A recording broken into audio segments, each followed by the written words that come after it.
Joseph. Thank you very much. Do you believe that this deal can save jobs? It doesn't look like it to me. Well, the issue here is that, as we know, that the Labour Relations Act speaks to the issues of operational requirements, and that led to retrenchment. As the union, we were fighting for interventions that can be able to save jobs. I mean, we are in record that in 2009, Harmony wanted to retrench 20,000 in the Free State, and we fought that until we saved many jobs. It was only 3,000 voluntary jobs that were lost in the Free State. The same happens in 2011. In Rustenburg, Anglo-American want to retrench 14,000. We fought against that, and only 2,900 were retrenched. But now... now 19,000, that's the figure on the cards. So the figure on the cards is 19,000, which is envisaged by Anglo-American, Lone Min, and also Impala has not yet pronounced. So we hope that the 10 points that are here means that we are going to consult on the ground. It is not that employers will be given a leeway of just retrenching. We are going to look on all factors on the ground to see what kind of interventions that can be done. Again, the 10 points speaks to... My point, Joseph, is that we've known for a while that mining is in trouble. These interventions are new. It's about speaking to Eskom about power supply. That's been urgent for ages. Can anything change about the state of the mining industry? China, demand low, commodity prices are low. I guess what I'm saying is, aren't we all clutching at straws here? No, things can change because Intervention 9 is saying that we will, as labor and government and business, we are going to visit China, we are going to visit the United States and other countries to talk to them and sell our industry globally. And again, as we have here, interventions like your layoffs fund, which is going to put people affected in the training for 6 months, being paid 75% from the fund, and employer paying 25%. Those 6 months, when we delay this, it may happen that the international market may change, because this depends on the market.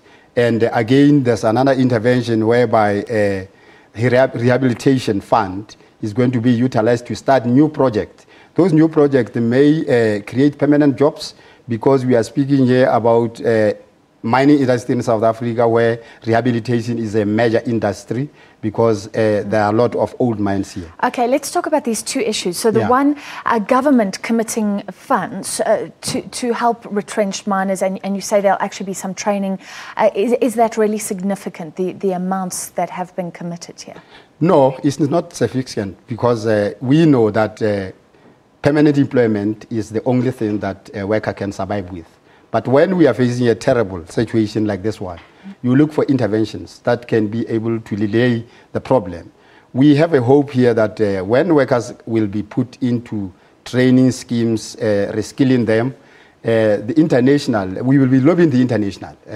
I mean, China is part of the BRICS, is part of the Alliance of South Africa, and internationally. We will lobby them to make sure that the price of platinum may be raised. And one other intervention that we have talked about, agreed about, is for BRICS countries to accept platinum as to put them into their reserve bank as a saving issue for the reserve bank. And by that way, they will buy a bulk of platinum, which can then increase revenue in the mining industry. This will take time. Obviously, you have to lobby these banks. They have to see the value in it. It's interesting that Labour is willing to get involved in that. You did say today that you've made a concession regarding mines being mothballed, not sold. Just explain what you were saying there. No, well, you know, the employer has the tendency of when they view the mine as not making profit, they then don't want to sell it. We want them to sell the mines. We here have companies that are here in the country. In the Klerksdorp area, we have a company called Heaven Sand, which is a partnership with the company called Gold Reef. They are doing very well. They are expanding a gold mine at Taulekwa. There's another company called Chinese African Mineral in Klerksdorp. Can you explain to me why wouldn't they sell if there was a buyer? Because I've heard the opposite problem, where mines are sold by big mining houses to smaller players who don't have the economies of scale, the resources. They cannot run those mines.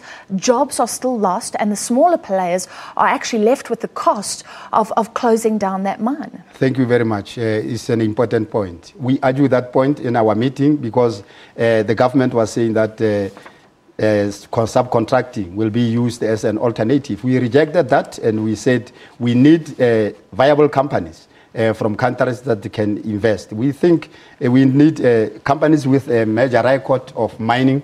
Like I'm speaking about Heaven Sent is a state-owned company in China. Chinese African Precious Metal is doing a very job. It has repaired number 6 and number 7 in Klerksdorp.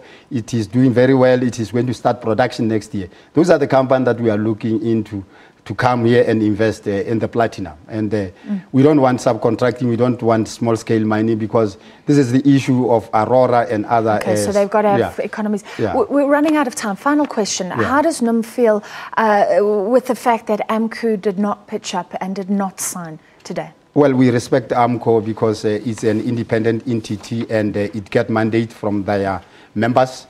Our members has given us mandate to make sure that we put interventions that will help them to cope with this terrible situation. All right, thank you for your time. Thank you. This evening, that was Joseph Montisetsi from the National Union of Mine Workers.